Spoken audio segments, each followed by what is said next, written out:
En esta mañana para mí es un placer y un privilegio poder iniciar una nueva serie que, como lo anunciamos la semana pasada, se titula La práctica del amor fraternal.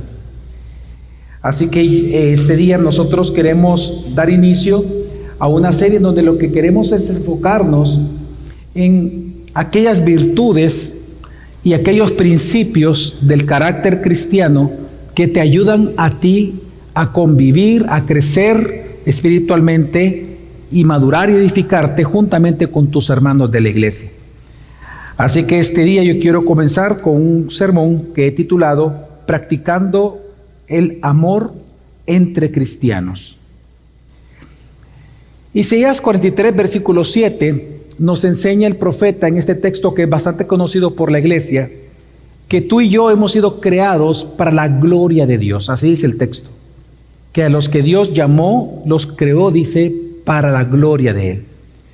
Esto se refleja en muchísimos catecismos a lo largo de la historia de la iglesia, y en las confesiones de alguna manera se refleja esta verdad y esta realidad de que el propósito por el cual tú y yo hemos sido creados es para afamar la gloria de Dios, es afamar y dar a conocer el nombre de Dios. Si nosotros recordamos en el catecismo más conocido a nivel mundial como el Catecismo Mayor de Westminster, en la pregunta número 1 dice, ¿cuál es el fin principal y más alto de la existencia del hombre? Y la respuesta es, el fin y más alto propósito de la existencia del hombre es glorificar a Dios y gozar de Él para siempre. Lo que estos catecismos y lo que nos enseña la misma Escritura a partir de Isaías 43, 7 y otros textos más, es que, hermanos, significa de que todo lo que tú haces, todo lo que nosotros hacemos y nuestras motivaciones deben estar impulsadas por el deseo de que Dios sea conocido y de que Dios sea exaltado en esta tierra. Se supone que esta debería ser tu motivación y mi motivación para hacer cualquier cosa, el que Dios sea conocido y exaltado. Significa de que también el fin y el propósito de tu carácter y de tu conducta diaria, es decir, de la ética cristiana, el fin o propósito de la ética cristiana es glorificar a Dios también. Ahora, la pregunta es, ¿cómo lograrlo? ¿Cómo nosotros a través de nuestra conducta y comportamiento cristiano podemos darle la gloria a Dios? Algo que nos enseña la Biblia es que en la ética cristiana, la base o la doctrina principal de la ética cristiana es el amor. Si hay una doctrina que es la que a nosotros nos mueve, nos impulsa, viene a ser la base y fundamento de nuestra ética, de nuestro comportamiento, de tu conducta humana, pero más que humana, tu conducta cristiana con otros hermanos, es el amor. Y de hecho Jesús fue quien lo resumió. Jesús lo dijo.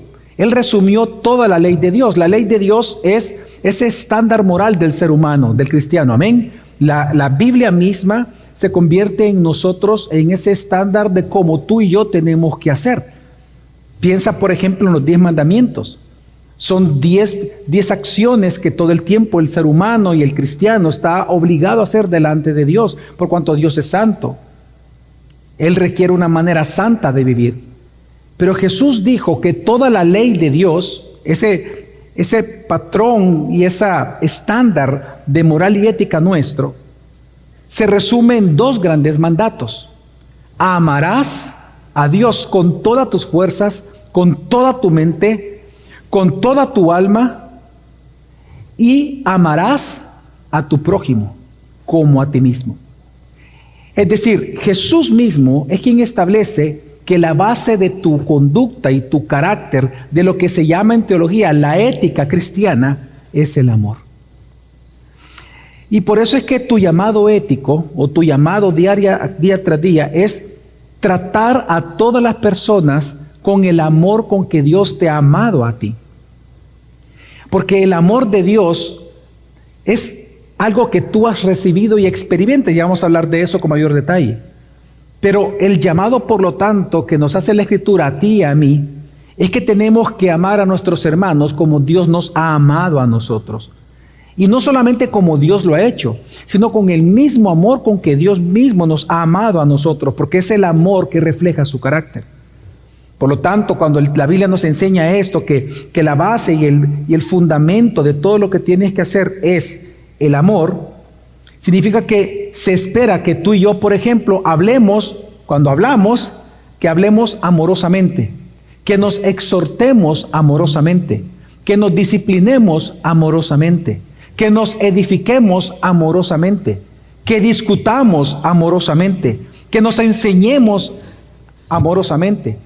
Es decir, que podamos cuidarnos, exhortarnos, aconsejarnos, mostrando el mismo amor con que Dios nos ama a nosotros, considerando a los demás, como dice la Escritura de Santiago, como superiores a nosotros mismos.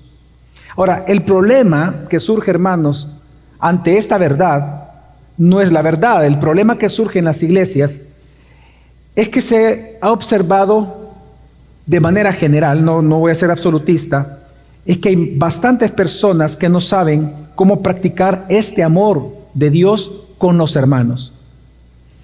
Y precisamente por eso es esta serie que se hemos titulado La práctica del amor fraternal. Lo que vamos a hacer es ver algunos de los principios o virtudes del carácter cristiano que te permiten a ti edificarte y crecer espiritualmente junto con tus hermanos. Y por eso hoy, día domingo, este día, la primera virtud que nosotros veremos de varias virtudes, porque va a durar aproximadamente 3-4 meses esta serie, la primera gran virtud que veremos, de hecho, hermanos, es la más grande virtud de todas las que un cristiano pueda tener. Vamos a hablar del amor. Porque no hay virtud más grande. Teológicamente no hay virtud más grande. Experimentalmente no hay virtud más grande que tú puedas tener en tu vida como el amor. Por eso esta mañana vamos a ver rápidamente acerca de este tema, acerca de este principio y virtud en nosotros. Número 1, ¿qué es el amor de Dios? ¿Qué es el amor cristiano? Y por tanto, ¿cómo practicarlo? Porque si nosotros vamos a hablar de la práctica del amor entre cristianos, tenemos que entender primero qué es el amor cristiano y cómo practicarlo. Así que lo primero que vamos a hacer, hermanos, es entender lo que el amor de Dios es. Lamentablemente el amor, si nos damos cuenta, está bien mal entendido a nivel mundial. Hoy el concepto de amor se ha rebajado a meros sentimientos sobre cosas, sobre animales o circunstancias. Por ejemplo, para nosotros es bien fácil escuchar o decir incluso algunos: yo amo a mi perro, yo amo a mi perico, yo amo al gato, ¿verdad? A mi sifus, como usted le quiera poner, ¿verdad? ¿Verdad? Como la bruja del 71, a Satanás le puso al gato, ¿verdad? Usted puede decir que usted ama a sus animales. Usted puede decir que ama el deporte. Usted puede decir que ama cosas específicamente. Amo mi casa, amo mi celular, ¿verdad? Etcétera, etcétera. Pero esta palabra ha sido de tal manera tan desvirtuada que incluso se ocupa para prácticas que son contrarias expresamente de Dios. Como por ejemplo la poligamia.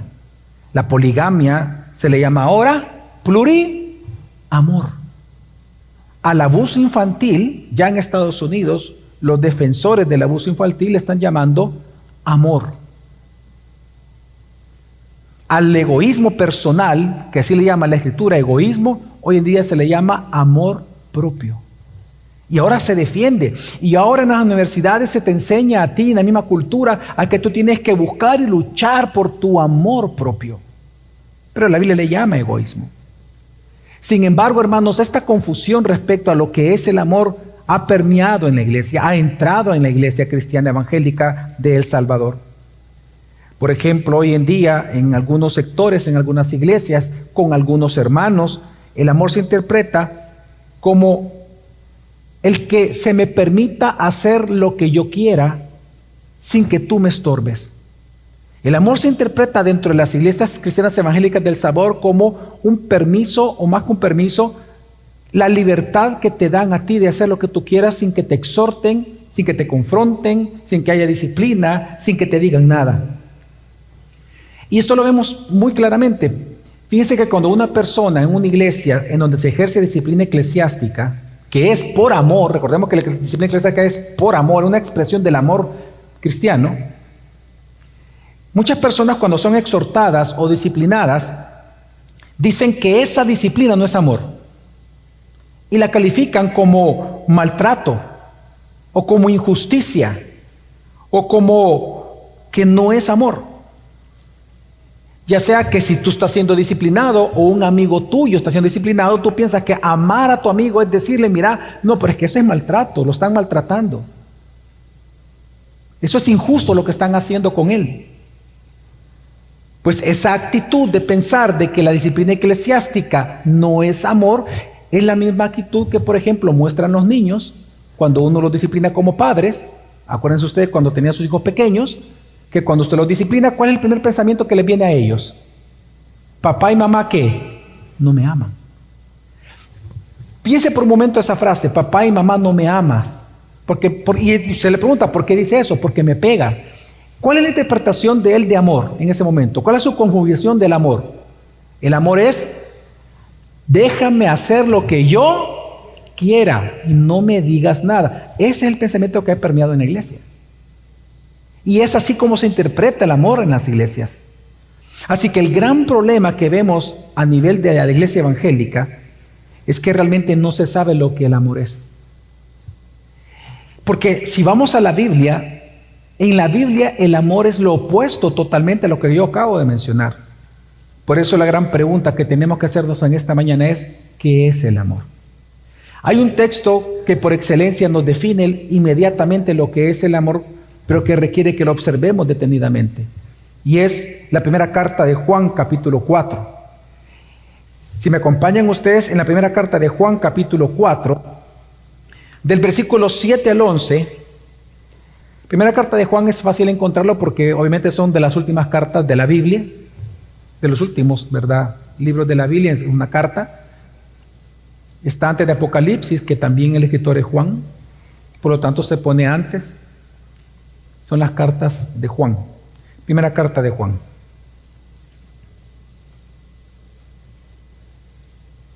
El Nuevo Testamento, recordemos, están los evangelios, luego vienen las cartas paulinas, las de Pablo, están todas ahí juntas, luego vienen las cartas generales de diferentes escritores, entre estos ya aparecen estas cartas pastorales, ya primera Juan y luego viene Apocalipsis. ¿Lo tenemos, amados? Perfecto. Primera Juan 4 del 7 al 11 dice, amados, amémonos unos a otros porque el amor es de Dios. Y todo el que ama es nacido de Dios y conoce a Dios. El que no ama no conoce a Dios, porque Dios es amor. En esto se manifestó el amor de Dios en nosotros, en que Dios ha enviado a su Hijo unigénito al mundo para que vivamos por medio de Él. En esto consiste el amor, no en que nosotros hayamos amado a Dios, sino que Él nos amó a nosotros y envió a su Hijo como propiciación por nuestros pecados.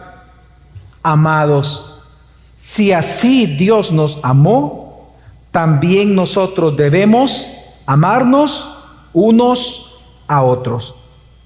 Lo primero que nos enseña el texto bíblico, hermanos, es que el amor, dice, es de Dios. No sé si usted ya se había percatado de eso. Dice, el amor es de Dios.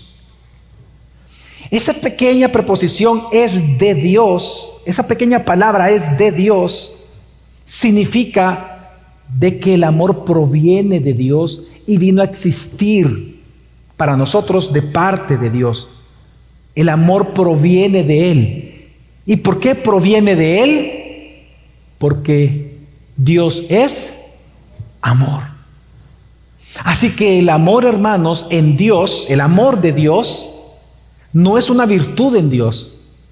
El amor en Dios o el amor de Dios no es una virtud en Dios o una parte de Él. No, el amor es su naturaleza. Por eso dice que es de Dios, porque el amor es su naturaleza, es su esencia. Por eso dice, es un atributo divino. Por eso dice que Dios es amor. ¿Qué significa de que Dios es amor? Significa de que todo lo que Dios obra y todo lo que Dios hace, lo hace amorosamente. Y ahora, ¿qué es lo que dice el texto? No solamente entonces nos está diciendo que Dios es amor y que el amor, que para nosotros sí es una virtud, lo es, pero por cuanto Dios es amor. Y por eso es que el que conoce a Dios, porque Él es amor, entonces uno comienza a experimentar verdadero amor, porque conoce a Dios. Pero la pregunta es, ¿cómo Dios lo manifestó a tu vida y a mi vida? Su amor. Porque es un atributo en Él. Él es amor. Ahora, es importante también mencionar, no voy a tocar ese tema ahora, pero también es importante aclararlo. Eso no significa que el amor sea Dios. Vamos a evitar esa herejía. No, el amor no es Dios, no, Dios es amor. Es decir, es de Él, es su esencia.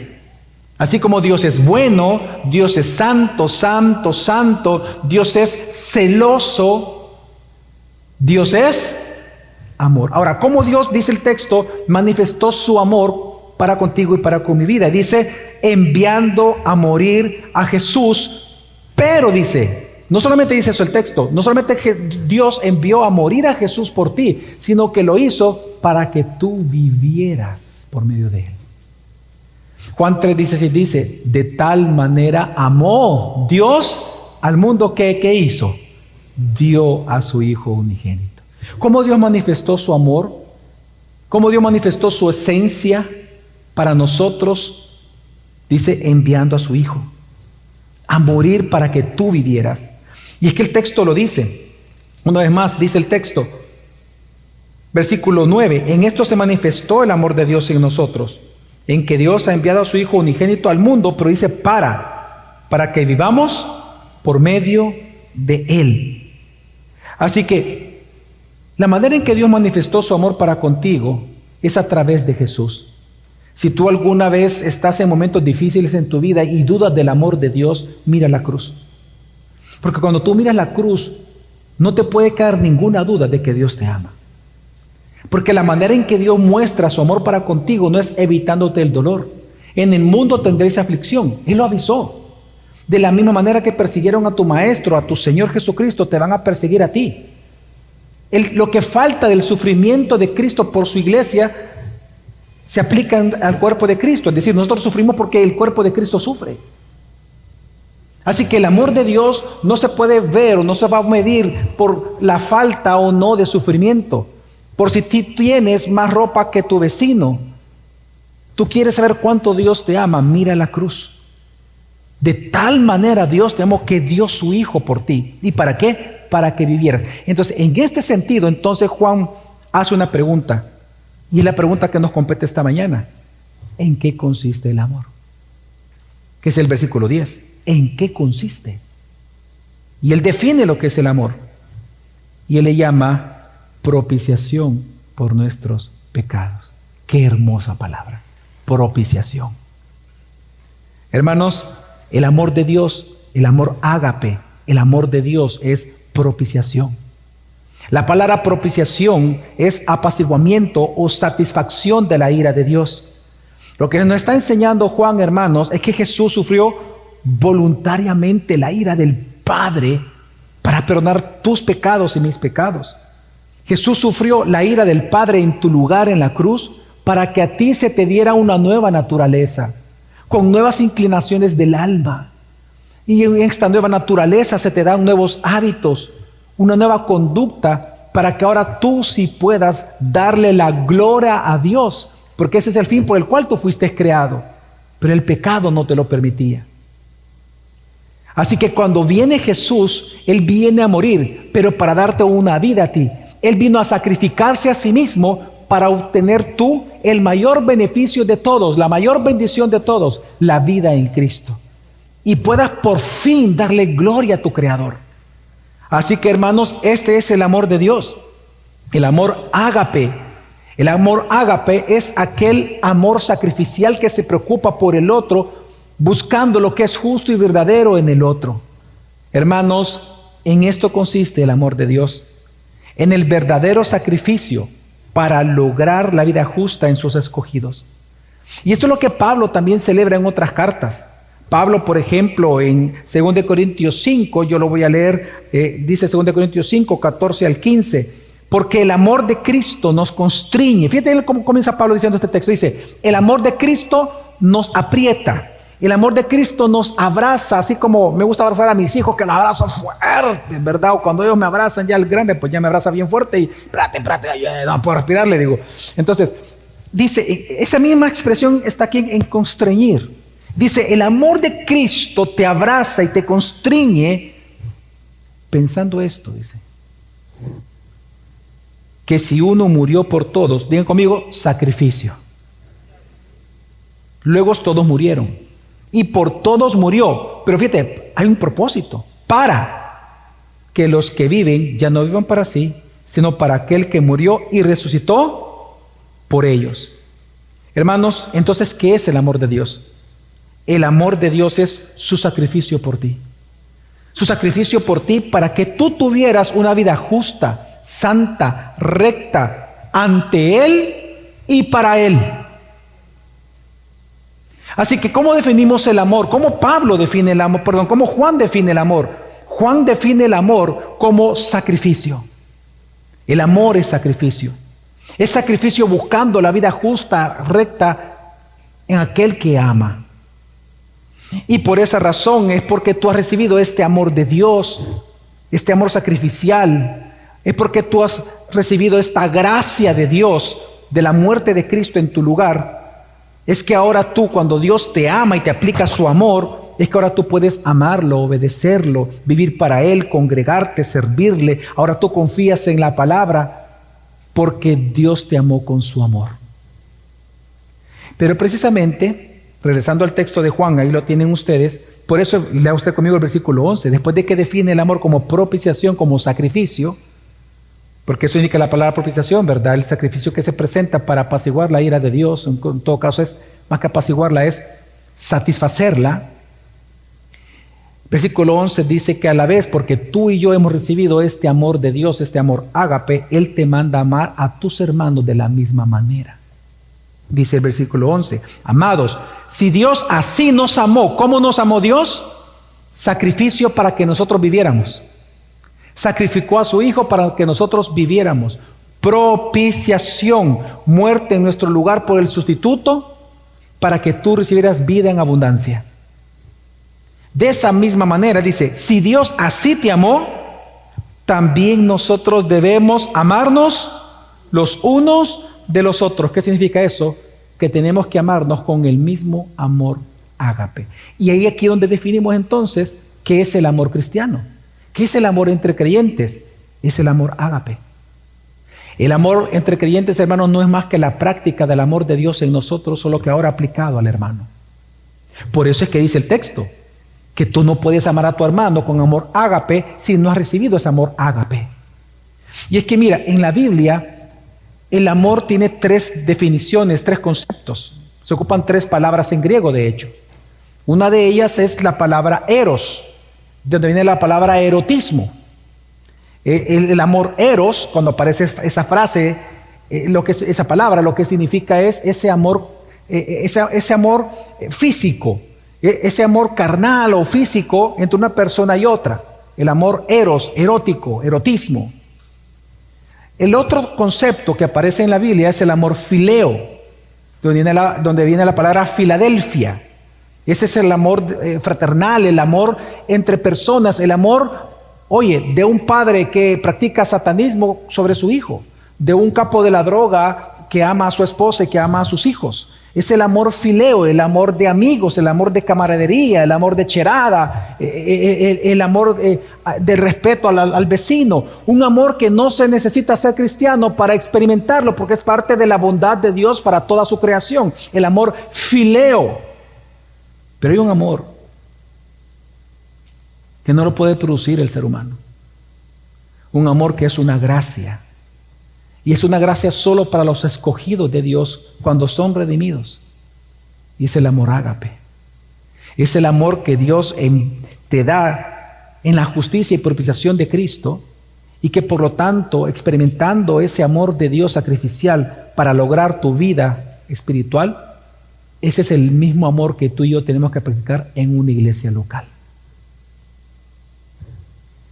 Así que, ¿qué es lo que Dios nos manda a nosotros cuando hablamos del amor cristiano?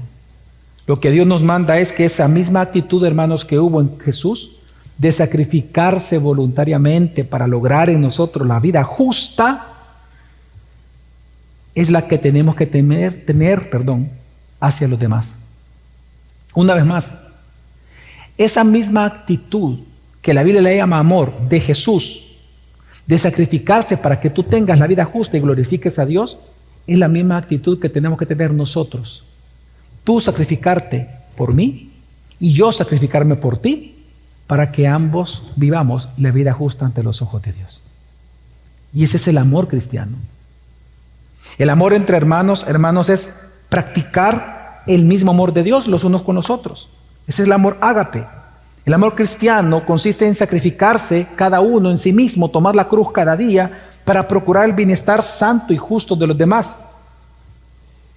Por eso en 1 Juan 3:16, si estamos en 1 Juan, solo vámonos al capítulo 3, usted está en el 4, vámonos al capítulo 3, dice el versículo 16, en esto conocemos el amor, en que Él puso su vida por nosotros, sacrificio. También nosotros debemos poner nuestras vidas por los hermanos, sacrificio.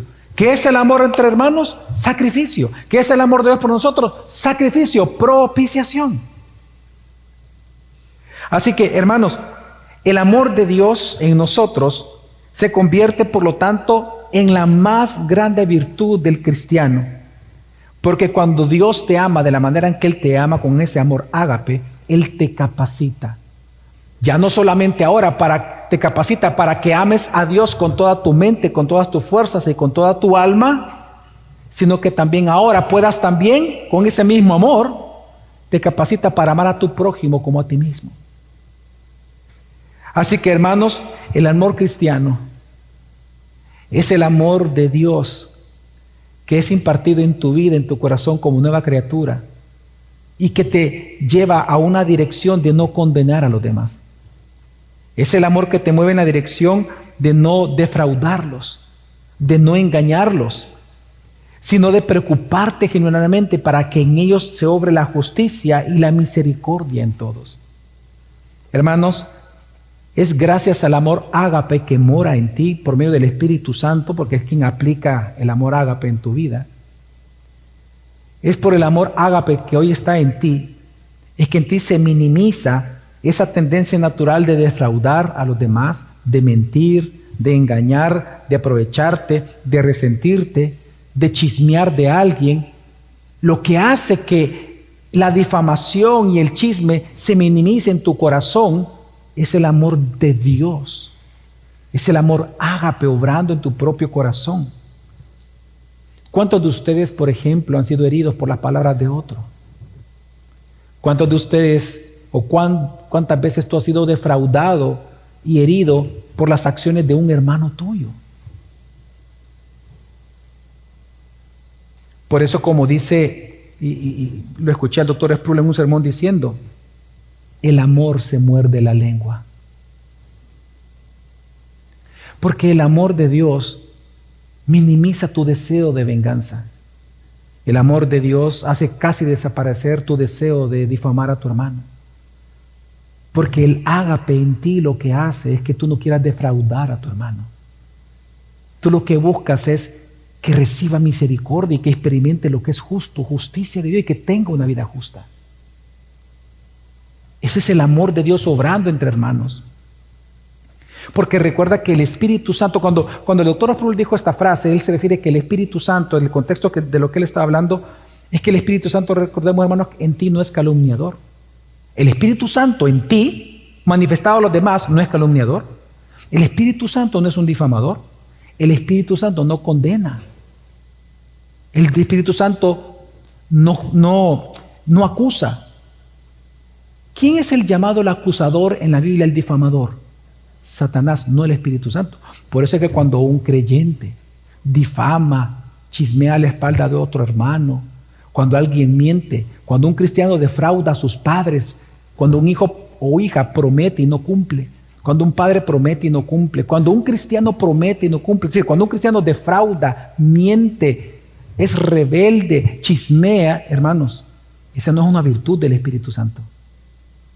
Eso es oponerse al amor ágape.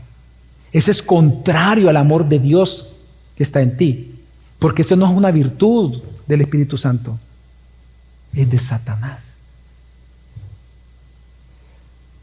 Por eso es que en este punto, hermanos, es que varios en las iglesias fallan en este punto que estoy mencionando. Porque hoy en día, como dije al inicio, solo quiero darle un poco más de detalle, algunos fallan en que piensan que amar es callarse el pecado del hermano. Cuando tú ves que tu hermano está pecando, si tú piensas que amarlo es quedarse callado y no le dices nada a él, eso no es amarlo, tú lo estás odiando. Porque el amor de Dios en ti busca la justicia en él. Hermano, estás pecando. Deja y abandona esto. Apártate de eso. Y es en este punto donde muchos fallan. Piensan que amar, hermano, amar no es esconder el pecado. Amar no es callar el pecado de otros. Amar no es actuar impulsivamente de manera egoísta o individualista. Amar no es practicar el favoritismo. Amar a tu hermano es sacrificarte tú personalmente para cuidar la santidad y la justicia en tus hermanos en todo lo que tú haces. Eso es amar a tu hermano, cuidar la santidad y justicia en tu hermano por medio de tus sacrificios personales. Si me toca callar porque lo puedo herir, pero yo quiero hablar, mejor voy a callar. Porque lo que yo busco es yo morir a mí mismo, sacrificarme yo para que en él reine la justicia y la santidad. Si mis palabras y mis acciones van a ofender, mejor me quedo callado. Quiero hablar, quiero defenderme. Pero si con eso o con las decisiones que yo tome, si mi amistad con una persona va a dañar a mi iglesia local, va a dañar a otros hermanos, yo voy a morir a esta relación personal antes que dañar a uno de estos pequeños. Porque mejor sería que me pusieran una piedra de molino en mi cuello y me lanzara a un precipicio, como dijo Jesús, que ofender a uno de sus hijos. El amor entre hermanos es la práctica del amor ágape, es practicar ese sacrificio para buscar el bienestar espiritual del otro. Un pasaje importante que muestra todo esto, hermanos, es 1 Corintios 13. Acompáñenme todos a 1 Corintios 13, un pasaje por excelencia que habla del amor, pero quiero que nos enfoquemos en cómo Pablo resalta y establece la importancia del amor entre cristianos y cómo entonces también podemos hacerlo. 1 Corintios 13, versículo 1 al 3. 1 Corintios 13, del 1 al 3. ¿Lo tenemos, amados? Gracias. Dice, si yo hablara lenguas humanas y angélicas, pero no tengo amor, ahí la palabra amor, hermanos, en griego es ágape. De hecho, en todos los textos que he mencionado esta mañana, todos es amor ágape. Es que, ¿sabe por qué lo aclaro? Perdón, ¿sabe por qué lo aclaro? Porque existe también un pensamiento en la iglesia que el amor ágape solo es el de Dios. Claramente es el de Dios. Pero es el mismo amor que se te pide a ti en la Biblia y a mí practicar entre nosotros. Es el mismo. Es la misma palabra en griego. Así que todo lo que aparece es ágape. Entonces dice, si yo hablara lenguas humanas y angélicas, pero no tengo amor, he llegado a ser como metal que resuena o címbalo que retiñe. Y si tuviera el don de profecía y entendiera todos los misterios y todo conocimiento, y si tuviera toda la fe como para trasladar montañas, pero no tengo amor, nada soy. Y si diera todos mis bienes para dar de comer a los pobres, y si entregara mi cuerpo para ser quemado, pero no tengo amor, de nada me aprovecha. ¿Por qué Pablo da unas duras palabras en 1 Corintios 13? Estas no son palabras, hermanos, se da cuenta, el tono no es un tono amoroso, es un tono de exhortación. Son palabras muy fuertes. ¿Por qué Pablo está haciendo eso? Recordemos el contexto de la iglesia. La iglesia de Corintios es una iglesia que estaba viviendo muchas divisiones. Y los problemas internos de esta iglesia en Corinto lo estaban causando la práctica de los dones espirituales. Principalmente o mayormente la práctica del don de lenguas. Entonces Pablo lo que enseña es que la persona que es verdaderamente espiritual, el cristiano espiritual, no es aquel que tenga más dones. Es decir, la espiritualidad de una iglesia no se interpreta o no consiste en la mayor práctica de dones posibles. No. O como ellos decían, el que no habla en lenguas no es espiritual. Hermanos, es claro en la Biblia que no todos vamos a tener todos los dones. Yo no tengo todos los dones, usted no tiene todos los dones. ¿Quién es el único que tiene todos los dones? Dios, porque Él los imparte. Un cristiano no tiene todos los dones, tiene algunos dones. Pero ellos pensaban que si todos, eso es imposible, tuvieran el don de lengua, todos fueran espirituales, y hubiera pleitos sobre cuál era más espiritual que otro. Entonces Pablo lo que está enseñando, hermanos, es que la persona espiritual no es la que tiene más dones, es la que muestra más amor ágape. Ese es todo el punto de Corintios en toda la carta. Es el gran tema de Corinto, el amor. Lo que pasa es que ellos decían que era importante servir, que era importante evangelizar, que era importante salir en buses a evangelizar, que era importante donar, que era importante dar comida a los pobres, que era importante esto, y por así hizo el uso de los dones y dones y dones y servicio, dones, servicio. Y Pablo dice, pero ¿cómo ustedes pueden estar seguros de que Dios acepta tu servicio y tus dones y toda tu práctica si entre ustedes se odian, si entre ustedes chismean, si entre ustedes no se aman? Entonces Él viene a explicar la virtud más importante de todas.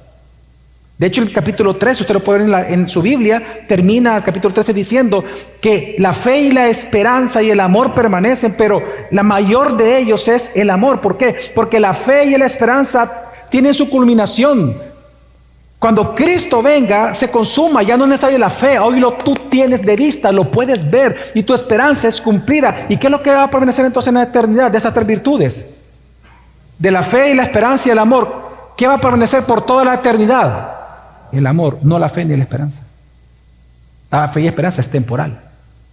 Es para los que estamos aquí en la tierra. Lo que los reformadores y San Agustín llamaban la iglesia militante. Pero la iglesia gloriosa, la virtud principal es el amor. Entonces Pablo lo que está diciendo es que lo que define a una iglesia, hermanos, no son los dones y talentos que se practican en esa iglesia, sino la práctica del amor de Dios entre hermanos. ¿Sabe qué está diciendo el pasaje? Fíjate lo que está diciendo, que si alguien es el más carismático en una iglesia local, si alguien es el más letrado, el más estudioso, el mejor teólogo, o el más generoso, el más evangelista, pero no tiene amor ágape por sus autoridades, por sus hermanos, por sus discipuladores, por los diáconos, sino que participa en chismes, en arrogancias, en difamaciones, ese no es nadie. Ese no sirve de nada ante los ojos de Dios.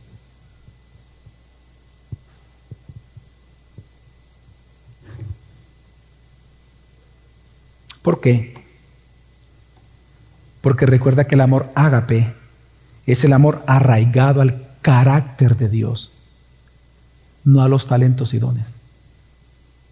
El amor ágape está arraigado al carácter de Dios porque Dios es amor, está arraigado a su esencia.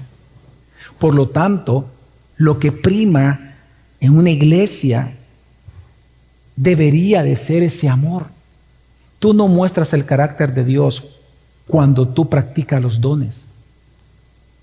Tú muestras el carácter de Dios cuando tú amas.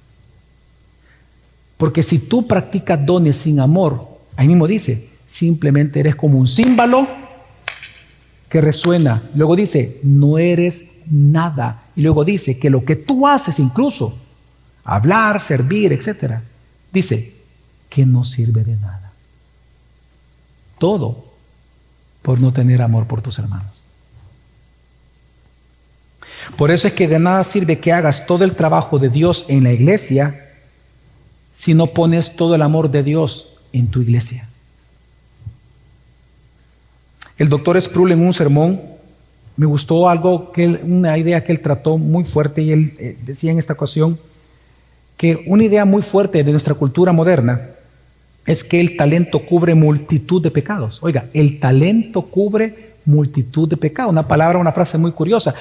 A lo que él se refiere, el doctor Sproul, es que hoy el talento o la habilidad resulta que es más importante que la moral o la ética. Te voy a dar un ejemplo. Por ejemplo, tú lo puedes ver. Si tu artista preferido, un actor, una actriz preferida, adultera, tiene hijos regados por todos lados, miente y roba, eso no es tan importante si siempre y cuando te siga entreteniendo y tú recibas beneficio de sus talentos. Hoy en día en la cultura, si un político roba, miente, no importa si logra mejorar la economía nacional. Hoy en día, en la iglesia, si uno es educado, uno es letrado como profesor de teología o es letrado como discipulador, no se le debería de confrontar por los pecados, algunos pecados que comete. Hay que ser más tolerante con ellos porque mira cómo sirven, mira qué importante lo que hacen en la iglesia. Y es aquí donde muchos fallan en la práctica de la disciplina eclesiástica porque dicen su talento es lo más importante. Hermanos, no es lo más importante. 1 Corintios 13, de 1 al 3 te dice, no importan tus dones, tus talentos, tu inteligencia, tu fidelidad a evangelizar. No importa si tú regalas comida o ropa, si no practicas el amor ágape con tus hermanos de tu iglesia local, nada eres y nada importa de lo que tú haces.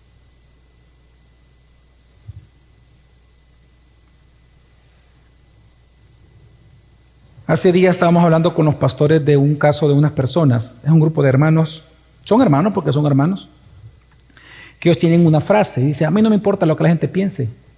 Y esa frase es un lema en sus vidas, y por lo tanto ellos se permiten hacer ciertas cosas, pero que ofenden a la iglesia local, a sus iglesias local, a sus hermanos. Pero dicen, es que a mí no me importa lo que la gente me diga, a mí no importa lo que mis hermanos piensen al final, no me importa lo que el pastor o lo que digan, o el discipulador, no me importa, yo voy a hacer esto. Es que esto es para Dios. Hermanos, cuando alguien dice eso no es una virtud.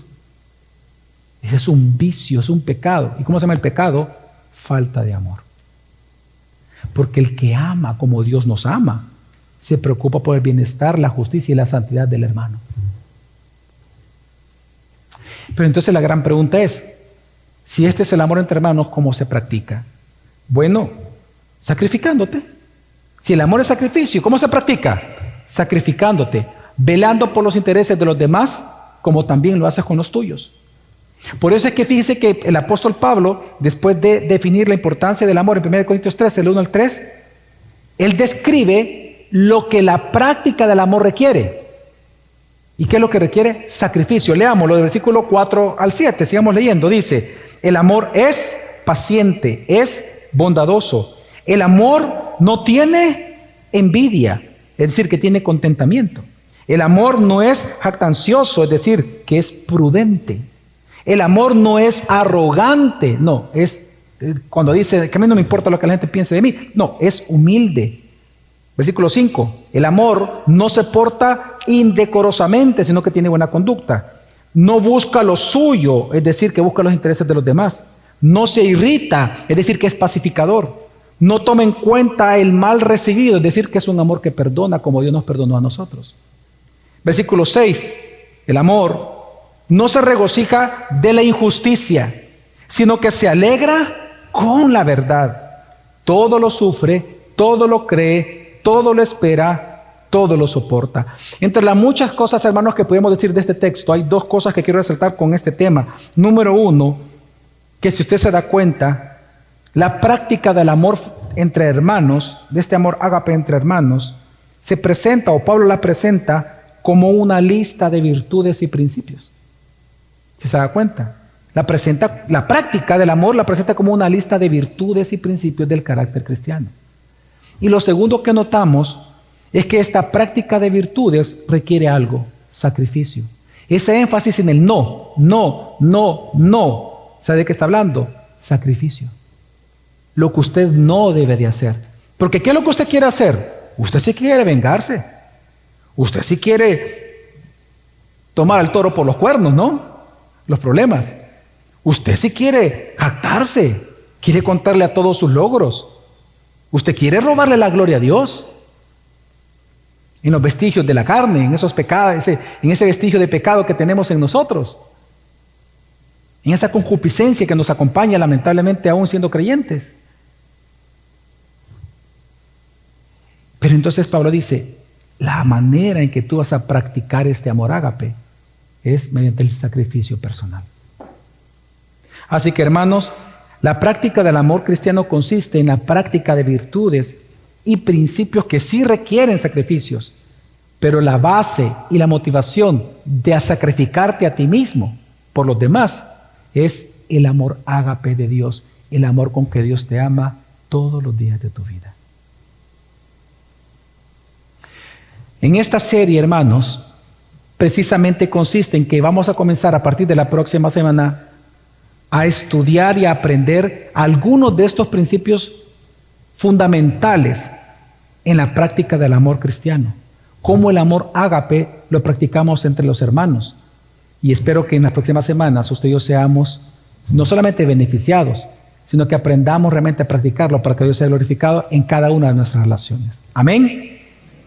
Así que recuerde, la práctica del amor cristiano requiere sacrificio, porque en eso consiste el amor de Dios por nosotros, en que envió a su Hijo a sacrificarse para que usted y yo tuviéramos vida, una vida justa ante los ojos de Él. Ese es el mismo amor que debemos demostrarnos los unos de los otros.